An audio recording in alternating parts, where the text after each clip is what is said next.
I mean, if Phil Hellmuth wants to play me again, I'd do it anytime. We can triple the stakes if he wants. No problem. Ooh. That Sure. sounds good to me. I'm available anytime. Well, okay, so this could happen, hypothetically. Yeah. If Hellmuth were to beat Daniel, and for whatever godforsaken reason Daniel didn't agree to a rematch, the door would be open where maybe you could come in a later round to take on Hellmuth and have a shot. Sure. I don't like to live in, hypothetical theory world, but I'm ready to play Phil Hellmuth at any time, even though he smoked me on television. I'm ready for more pain because I'm not done until I'm broke. So let's go. No gamble, no future, if you will, Jeff. I mean, no gamble, no future, boys. Hypothetical future land. Hellmuth could also win 3 in a row against Negreanu. No shot. And no shot. I mean, I said that about Antonio, too. There's no shot. No shot Phil was going to sweep Antonio. And, of course, he swept Antonio. And I do want to ask you this, Antonio. I want you to rate your game, A, B, C, D, E, F. I got you at about, I don't know, a C-. Where would you rate yourself as far as those 3 matches were concerned? Well, I mean, is A the highest and F the lowest? Yep. Probably. For how I thought I played? Mm-hmm. I thought I made some, a few big mistakes against them in crucial spots. I didn't give him enough credit. And in a couple spots, I just couldn't believe he would do something that was so hopeless. And of course he did it. And it tricked me. I got tricked. So, I don't know. I didn't play great. Did you just give up on the last one? I don't know. I haven't really gone back and watched it. It's too painful. Did you get under his skin enough? I mean, we saw a couple Hellmuth rants, but looking back, could you have egged him on even more? I don't think so. He wasn't really interested in banter and having a good time. He was so serious. The only time I really tilted him was when he wanted to play with a mask after we were allowed to not play with masks. And I'm like, dude, we're not playing with masks. He said, well, I'm going to keep mine on. And that really tilted me because there's no way that he's going to wear a mask and I'm not. Plus, we're there to create television in addition to gambling, right? It's the first show.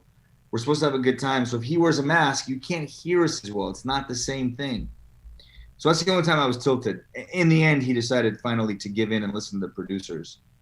But that's what Phil Hellmuth and I do. We go back and forth. And in this one, he just happened to get the best of me all 3 times. I also do think he ran much better than me. I mean, the one time I made a flush, he made a higher flush. Why not? Antonio is literally drawing all but dead. And my God, man. No. It just comes in. Kind of hate to see it, You also had that little back and forth with Hellmuth in regards to talking with the dealer. Like he just didn't want you to ever be nice to the dealer. What was that all about? I asked the dealer a question. He monkey spews. I mean, what? Come on. Ray, do you enjoy when he steams up or no? Be honest. It's enjoyable, right? Dude, don't pull the dealer into this. He doesn't care. He said... I asked you not to pull the dealer into this. Why do you care if I talk to Ray? You can't even hear what he says. His opinion about me. I would prefer if he didn't do that. He's not answering. Oh, so you want him to talk.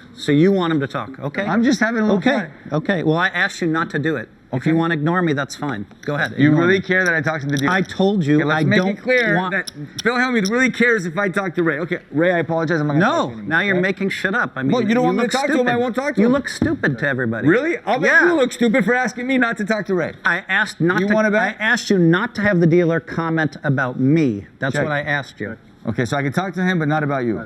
Yes. Okay. That was kind of annoying. Okay, so we have high stakes.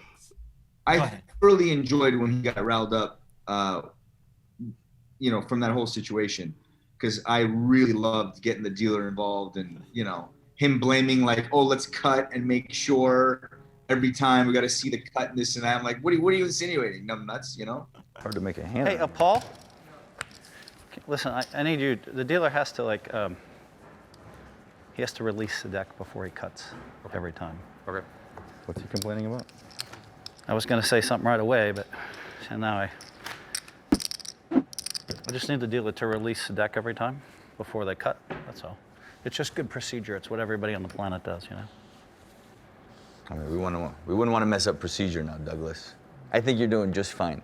So we had mask wearing, burger eating, and that was just what kept Rev eating me. food. The That was the so burger strange. was special. I mean, with his hands after the chips have been touched, right dead smack in the middle of Corona, just chew. That was special. Just pounding this massive burger. Typically, in today's day and age, most poker players, Antonio's a good example, very fit, doing the yoga, meditating, working out all the time. Hellmuth, I don't think he's doing that. I don't think he's doing any of that. He's going to bed at 6 in the morning. He's battling sleep apnea. He's not on a diet. He is just living large and in charge. And somehow, some way, shape, or form, he crushed Antonio despite all of this. And I still can't wrap my head around it all. You agree with that assessment, Antonio, Phil? I mean, he did crush me. What can I say? It's sad. So what are your thoughts when you see that High Stakes Duel? What are your thoughts when you see High Stakes Duel 2 coming up in March with Hellmuth versus Negreanu? How do you forecast a matchup like that? That is official. Yeah. That is official. High Stakes Duel 2, Hellmuth versus Negreanu. I mean, I love it. I think that's going to be a great match, especially since Daniel just had his whole heads up thing with Polk. So let's see if the white magic can prevail. You know, if his horseshoe falls out, Daniel's going to smoke him. Yeah, I'm glad you said that, because the betting market is indicating right now that Negreanu's a heavy favorite. And there's all these offshore sites that are putting out lines. I think right now it's currently standing at Daniel Negreanu minus anywhere from 130 to 150. I think it's much higher now. It's higher now? Yeah, it opened at around a coin flip. Okay, well, there you go. Minus 250, minus 300. So all the money's coming in on Negreanu. It is a bit of a, I don't want to say it's a fast structure, but anyone can win, right? It's a heads-up sort of sit-and-go sort of situation. Antonio, you dealt with this. If it were one long level, say you guys played 500, 1,000 the entire night, I think Antonio would have had his way with Phil. Same could be said for Daniel. They're just better deep stack players. But the nature of a tournament being what it is, that's sort of why Hellmuth might thrive at certain times. And I don't know, Antonio, do you think that there's a chance that Hellmuth could just do the same thing to Daniel that he did to you? Well, of course. I mean, listen, once you know, if you don't make a lot of chip transfers in the first hour and a half, 2 hours, all of a sudden, every decision is massive. And all three of our matches got to the very end where literally one hand, you get a pair of sevens, you got to just go with it. So after 2 hours, it's kind of a crapshoot. So yeah, of course, Phil could just wait it out, play a little small block poker, and then before you know it, you're at the end of the match where each hand is super important and you just got to get it in. You know, I would love to play Hellmuth in a deep stack structure. You know, he wants to play me a heads up deep cash game anytime for the rest of my life. I'm available.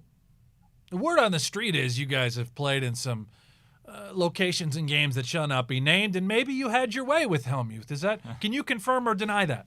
I've had my way with him my entire life until the heads up duel. Oh, very fair. And then he just came and just pounded me on television, and now all of our mutual friends are just, you know, they just get to destroy me, which is fine. Yeah. I deserve it. I let it happen. I did mention there's a betting market. Is there a shot that you would want to wager some substantial bets on Daniel Negreanu to take down Hellmuth? There's an opportunity to reclaim some of your losses? Well, if the line is 1-5 to 1, I would actually I would bet on Hellmuth just because of the structure. I mean, it's a, you know, after a couple hours, like I said, I think it's a total crapshoot. So at those odds, I would definitely bet on Phil, I think, even with Daniel being a superior player and all of his work that he's put in lately. Wow, so maybe a little value in the underdog. Yeah. Do you foresee Daniel trying to get under Hellmuth's skin a little bit like you did in the first season? I don't think so. I think Daniel is great at poking Phil when need be. Yeah. But I don't think he's intentionally going to come in thinking I should get under Phil's skin to try and win this match.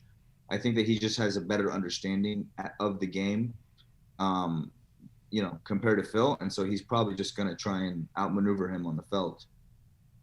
How much poker are you playing nowadays?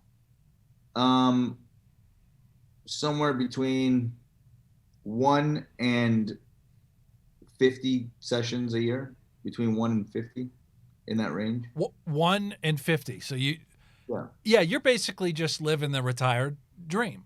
Hey everyone, this is No Gamble, No Future. All the sports betting and Brent, really just all the pure degeneracy. You gotta risk it to get the biscuit. Like and subscribe.